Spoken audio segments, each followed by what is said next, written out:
Hi everyone, welcome to my channel Fundamentals. இன்னைக்கு நம்ம 12th standard physics chapter 2ல current electricity கீழே ஒரு சின்ன பார்ட் வந்து பார்க்க போகிறோம் called drift velocity.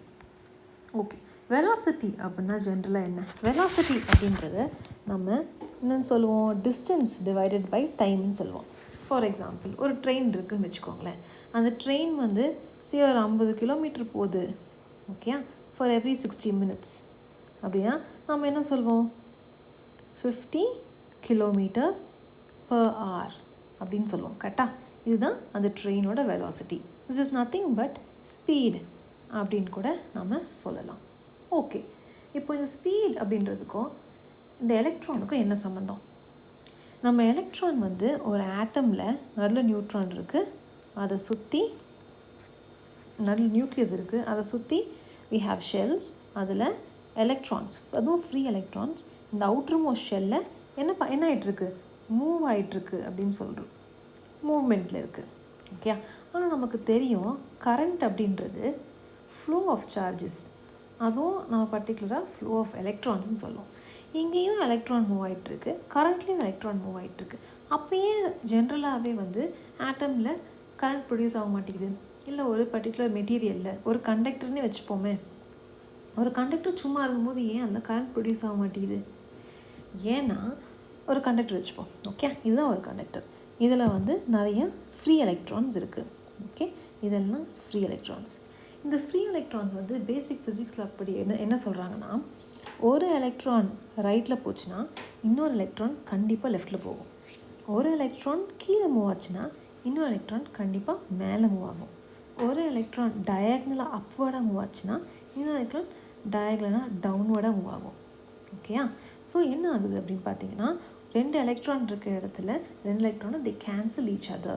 So the total number of electrons in any direction is equal to the total number of electrons in opposite direction அப்படின்னு சொல்கிறோம். ஸோ ரெண்டு கேன்சல் ஆகிறனால என்ன ஆயிடுது, current is not there, current அப்படின்ற ஃபேக்டர் உள்ளே வராது. So அப்போ எப்போ கரண்ட் ஒரு கண்டக்டரில் ஃப்ளோ ஆகும், ஒரு கண்டக்டருக்கு நம்ம சார்ஜ் கொடுக்கும்போது, ஒரு பேட்ரி சப்ளை கொடுக்கும்போது என்ன ஆகும்னா, இந்த எலக்ட்ரான்ஸில் என்ன ஆகும், இந்த நெகட்டிவ் சைட்லேருந்து ரிப்பல் ஆகி பாசிட்டிவ் சைடுக்கு போக ஆரம்பிக்கும். ஸோ அப்போ தான் current will begin to flow.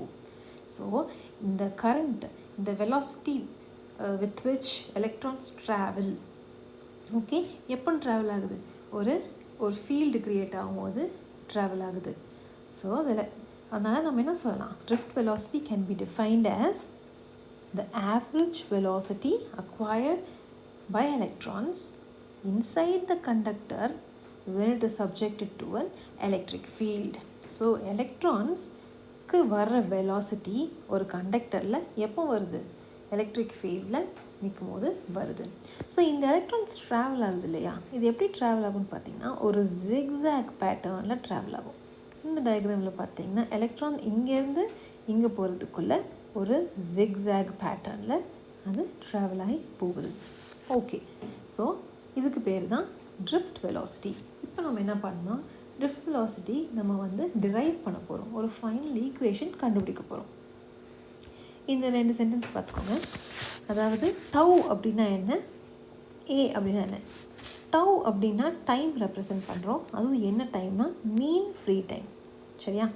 Electrons வந்து கொலைட் ஆகும் இல்லையா, ஸோ ரெண்டு கொலிஷனுக்கு ஆவரேஜாக எவ்வளோ நேரம் எடுக்குது அப்படிங்கிறத மீன் ஃப்ரீ டைம் அப்படின்னு சொல்லுவோம், டவுன்றோம்.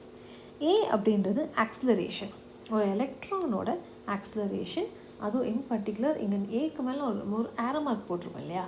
இந்த ஏரோ மார்க் எதுக்கு அப்படின்னு பார்த்தீங்கன்னா, this arrow mark represents the direction. ஜென்ரலாக வந்து வெறும் ஏ அப்படின்னு போட்டோன்னா மேக்னிடியூட், அதோட வேல்யூ மட்டும்தான் பார்ப்போம். ஆனால் இங்கே ஏரோ மார்க் ரெப்ரசன்ட் பண்ணிக்கிறனால அந்த ஆக்சிலரேஷனோட டைரக்ஷனையும் நம்ம பார்க்க போகிறோம். ஓகே, ஃபஸ்ட்டு நம்ம வந்து before we start driving basic concept நம்மளுக்கு தெரியும். ஃபோர்ஸ் அப்படின்னா என்ன, மாஸ் இன்ட்டு ஆக்சிலரேஷன் அப்படின்னு சொல்லலாமா. ஸோ ஃபோர்ஸ் அப்படின்றது மாஸ் இன்ட்டு ஆக்சிலரேஷன். இப்போ இதை நான் ரெப்ரசன்ட் பண்ணணும்னா I can write F is equal to m into a, கரெக்டாக? So F is equal to m into a. இதிலிருந்து நான் acceleration கண்டுபிடிக்கலாமா? a is equal to f divided by m. m இந்த side கொண்டு போயிடலாம். a is equal to f divided by m. Okay, இப்போ acceleration கண்டுபிடிச்சிட்டேன். ஃபோர்ஸ்னால் என்ன? F அப்படின்னு நான் ரெப்ரசன்ட் பண்ணியிருக்கேன் இல்லையா? இதை வந்து நான் டிஃபைன் பண்ணணும். நம்ம யூஸ் பண்ணுறக்கு ஆக்ஸலரேஷன் வந்து நம்ம டைரக்ஷனும் வேணும். ஸோ ஃபோர்ஸ்க்கும் டைரக்ஷன் வரும், ஆக்ஸலரேஷனுக்கும் டைரக்ஷன் வரும், ரெப்ரசன்டட் பை ஆரோ மார்க். இப்போது நம்ம ஃபஸ்ட் சாப்டரில் நம்ம படிச்சிருப்போம் என்னன்ட்டு E is equal to F divided by Q. ஓகேயா? அதாவது F is equal to electric field E into Q. Qன்றது nothing but charge. Okay, so இதை என்ன பண்ண போகிறேன்? I am going to substitute here. ஓகேயா?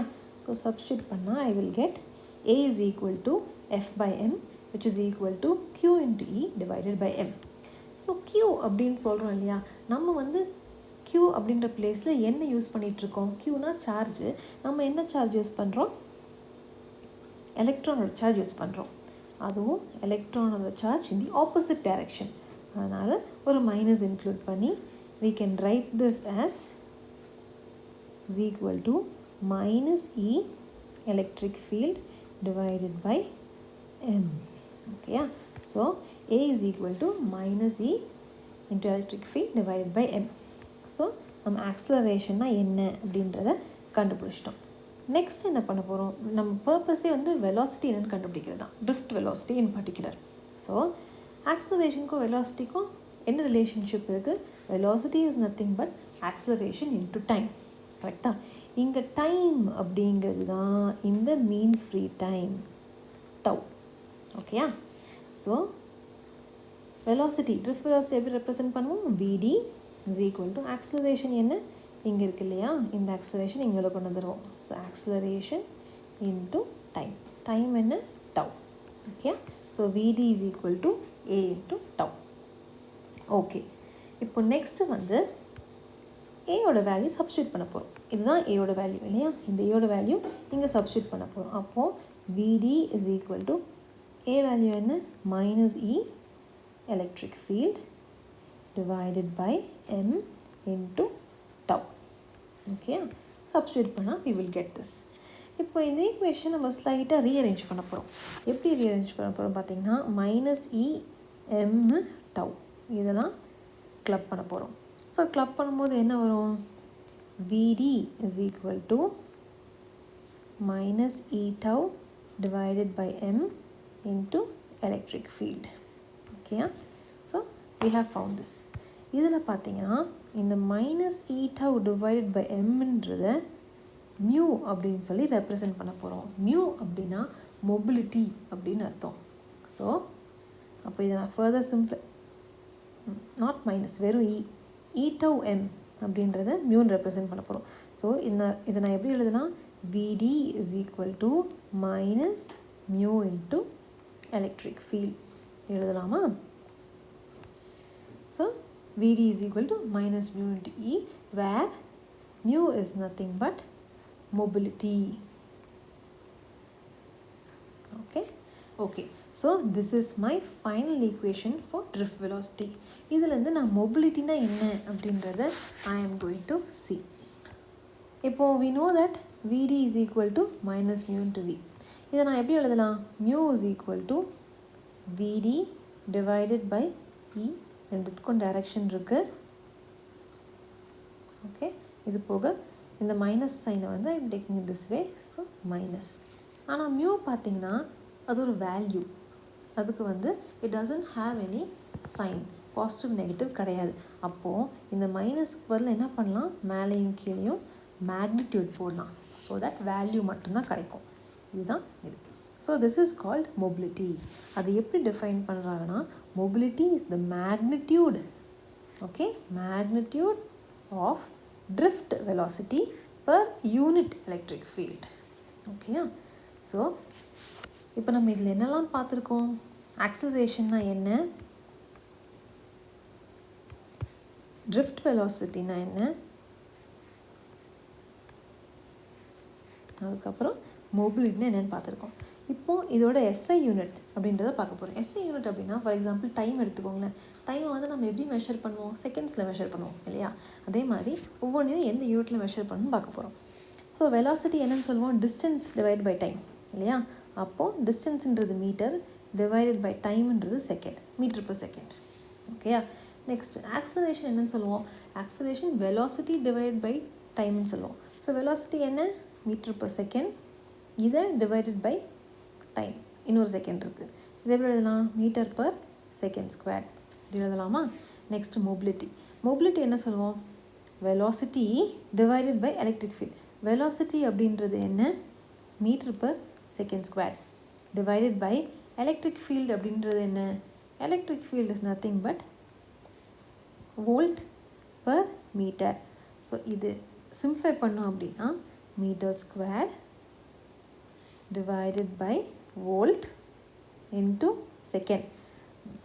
வெலாசிட்டி வந்து metre by second, second square இல்லை. Second square எதுக்கு வரும்? ஆக்சலரேஷனுக்கு. So metre per second divided by V by M is equal to metre square divided by volt into second. So this is the SI unit of mobility. Okay guys, இந்த video என் கூட சேர்ந்து பார்த்ததுக்காக ரொம்ப thanks. உங்களுக்கு இந்த video பிடிச்சிருந்ததுன்னா like பண்ணுங்கள், subscribe பண்ணுங்கள், என்னோடய சேனலை வந்து கண்டினியூஸாக பாருங்கள். தேங்க்யூ.